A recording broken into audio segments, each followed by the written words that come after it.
Hello, hello, and today we have Hannah Richards. Hannah Richards is a millennial in the pursuit of growing a large enough passive income to be able to retire early. Once retired, her plan is to work with charitable organizations. She currently has an Instagram account where she shares with her followers the steps you can take in order to build a long-term wealth. Hi, and welcome, Hannah. Thank you, Victoria. Really excited to be here. Absolutely. I know it's a very hot topic on passive income and how can we create wealth and how can we retire early. Yeah, I'm in Australia. I looked up some statistics from America earlier, and apparently 1 in 3 Americans have a side hustle, and 2/3 of them started within the past 3 years. So I think especially since COVID, so many people have been getting into this space and wanting to know more. Absolutely. So yeah, and you will share everything about it with us. So tell us more about where have you started, how did you start it, and what inspired you to start do what you're doing? Yeah, I probably from a younger age, I started to get interested in markets, the world around us, how business worked, because my grandfather would tell me stories of his chats with his stockbroker and different shares that he'd invested in. And what he used to do with that money was very generous. So he would pay for support other people and pay for things for just being very generous with his money. So I really sort of took him on as an inspiration and wanted to follow in his footsteps. So I went to university and studied economics, finance. I've been working in corporate, but I was finding that I was helping a lot of friends and family with just general money advice. And I realized that people just don't have this education from school unless they've invested in it, and people didn't really know where to start. So I thought, why not create a platform that I can help more people than just my friends and family, and get people talking more, just open up the conversation about money in a positive light. So I created the Instagram platform, and I've just been helping people there, and people have been really enjoying learning new things that they never realized about money. Beautiful. Well, awesome. Thank you so much. That's a great mission to support and create them charitable organizations and help others. So when do you think everybody gets to start a side hustle? Like, what is the flex that you get to think about it more? Yeah, in that study I mentioned, one of the main motivations they found was passive income. And it was very interesting though, because how many side hustles can you say are actually passive?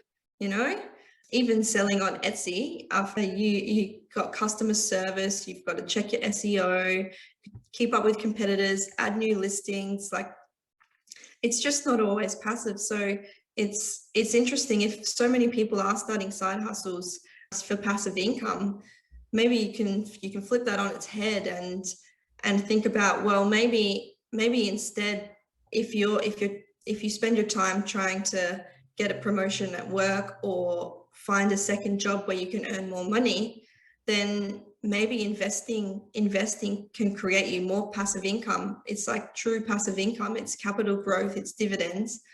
Even investment properties, earning money from rent, is a bit more passive sometimes than a side hustle can be. So I think it's just something to consider when you're starting out. Why exactly are you starting this side hustle, and is it going to be the best use of your time and really get you to the goal that you want to reach? Awesome. So what is like the top mistakes that people are making when they are in a relationship with their money? Yeah, that's a good question. I think one of the biggest things is not knowing where their money is being spent. So you can ask people, how much do you think you spend in a year, or where do you think the majority of your money goes? And it's so interesting. Usually their first answers are always quite wildly different than what ends up happening if you actually use one of the apps that tracks your spending, and they're like, oh, whoa, I did not know I was spending this much on just daily lunches, because especially the small things add up over time. So at the end, if you calculate it on the end of the year, it can be really surprising to people and quite a realization for them, I think. One of the other big things is, I think a lot of people have this misconception that investing is only for those who understand finance. You know, they have this idea in their heads that they need to go on and look at a million different charts and understand all of these terminologies. But if you invest in something, even like, I mean, I'm in Australia and we've got a few micro investing apps here. Do you guys have some over there, I think, as well in the US? They make it pretty easy, don't they? Yeah.